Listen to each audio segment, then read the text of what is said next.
সুপ্রিয় শিক্ষার্থী বন্ধুরা, তোমরা কেমন আছো? আশা করি ভালোই আছো।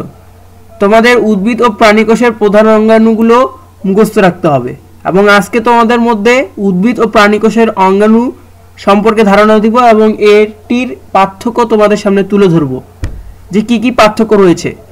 তো দেখো, প্রথমে রয়েছে প্লাজমা মেমব্রেন, যেটি হচ্ছে বাইরের দিকে অবস্থিত। সাইটোপ্লাজমীয় ধাত্র, সাইটোপ্লাজমের ভিতরে যে অংশটি থাকে সেটি সাইটোপ্লাজমীয় ধাত্র। মসৃণ এন্ডোপ্লাজমিক জালিকা অমসৃণ এন্ডোপ্লাজমিক জালিকা। এটি হচ্ছে নিউক্লিয়াসের উপরে যে পেঁচানো অংশটি থাকে সেটি হচ্ছে মসৃণ, আর এই যে বাইরে দাগগুলো থাকে সেটি হচ্ছে অমসৃণ। তো এরপরে আসে নিউক্লিয়াস রন্ধ্র হচ্ছে এই ফাঁকা জায়গাটা।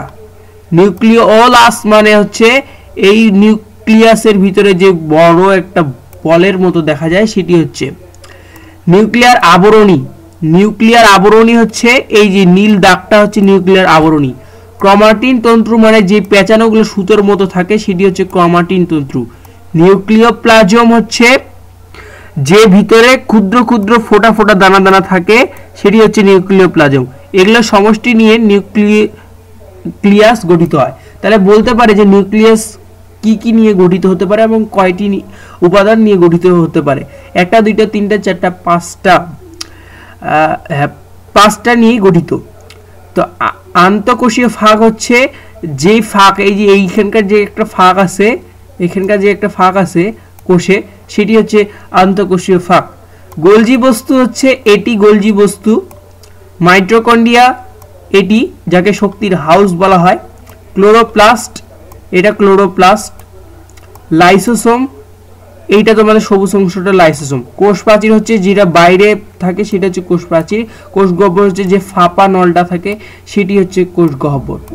তো তোমরা বুঝতে পারলে যে উদ্ভিদ কোষের প্রধান অঙ্গাণুগুলো এগুলো নিয়েই গঠিত। এবার দেখে আসি যে প্রাণী কোষে আমাদের কি কি রয়েছে। তো প্রাণী কোষে রয়েছে মাইক্রোভিলাস, এই যে বাইরে যেটি থাকে এইটি। এন্ডোপ্লাজমিক রেটিকুলাম, যেটা মসৃণ মানে যেটাতে দাগ টাগ কিছু নেই, যেটা হচ্ছে এইটা।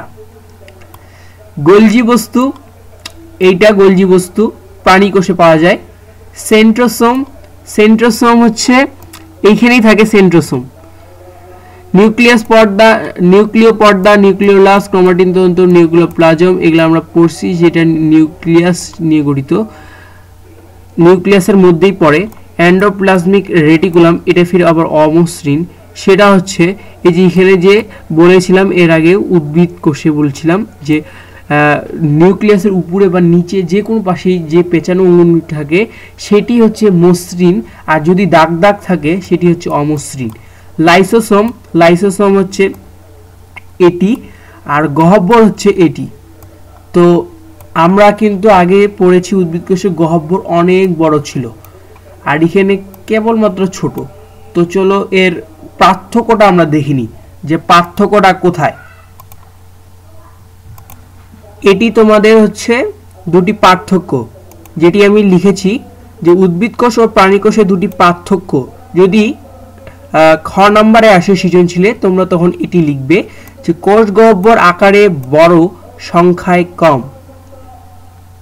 আর এটি হবে কোষ গহ্বর আকারে ছোট, সংখ্যায় বেশি।